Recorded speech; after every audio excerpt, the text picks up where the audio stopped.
Autoline Daily is brought to you by Bridgestone, passion for excellence. Here are today's top headlines. Germany is furious with American negotiators over Opel.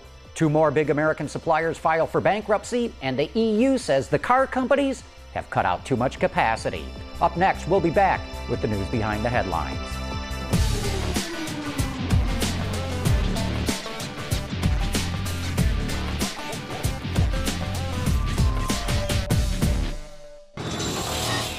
This is Autoline Daily for Thursday, May 28, 2009, and now the news.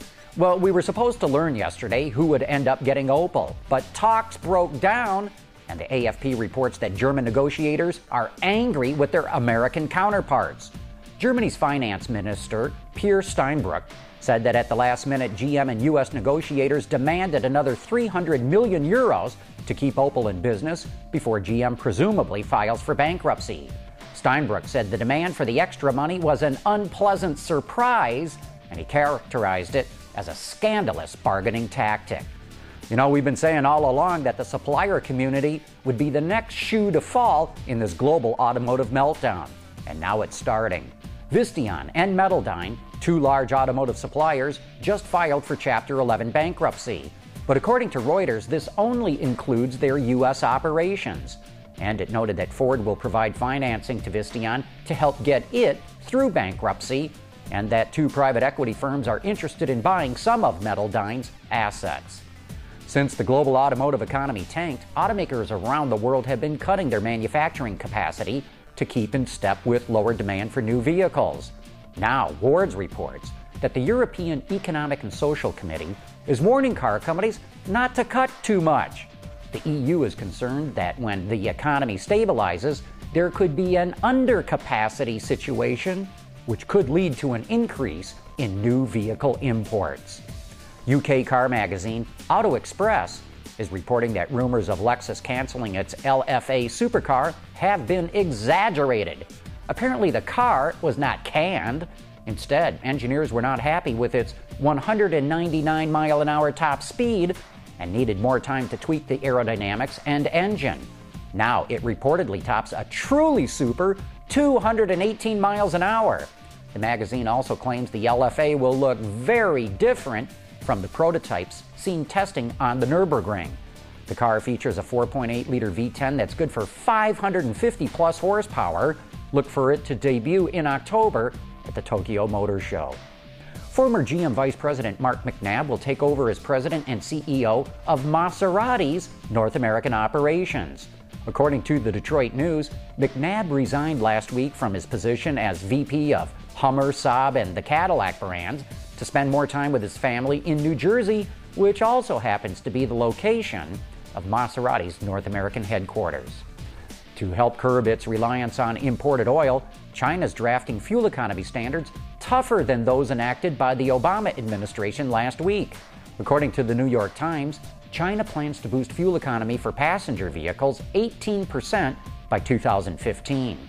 China estimates that its passenger cars now average 35.8 mpgs, that's about 6.6 liters per 100 kilometers, using U.S. standards.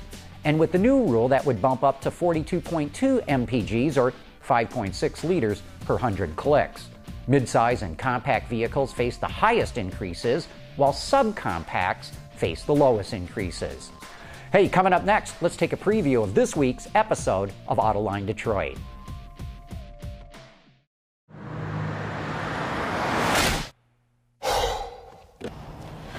Changing tires out here could be dangerous, but with these tires, I don't need to worry. Bridgestone.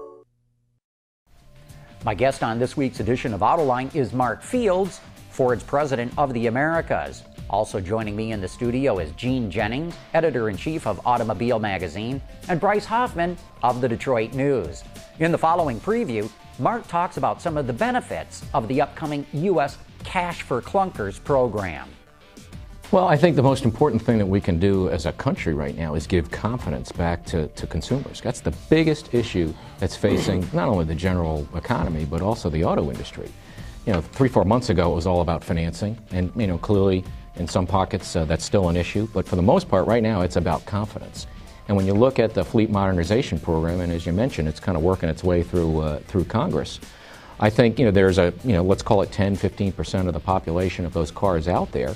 I think when it looks like the program is coming together, anywhere from $3,500 to $4,500, that's a pretty good down payment that will allow somebody who maybe previously was a used car buyer to kind of look at a new car. But I really think it's absolutely necessary, because we're going to have, we have an industry right now that year to date is sub 10 million units. So we need to do anything possible to make sure we get this economy going, because it'll be a win for consumers because they can get something tangible right away. It'll be a win for the economy because it keeps people working, and particularly in the auto industry, which is a big backbone of the economy. And it's a win for the environment because it lets us get greener faster. Well, we'll just have to wait and see whether or not the government enacts this program, and if they do, what effects it will have on new car sales. And also, don't forget to check out Autoline After Hours tonight, starting live at 7 p.m. Eastern Time. Joining me in the studio will be Peter DeLorenzo and Chubba Chetta, the former head honcho of Car and Driver magazine. Jason's up at the Mackinac Policy Conference on Mackinac Island, but he'll be joining us via Skype, and we'll be talking about the root causes of what brought the U.S. auto industry to its knees. And that's it for this newscast. Thanks for watching. We'll see you tomorrow.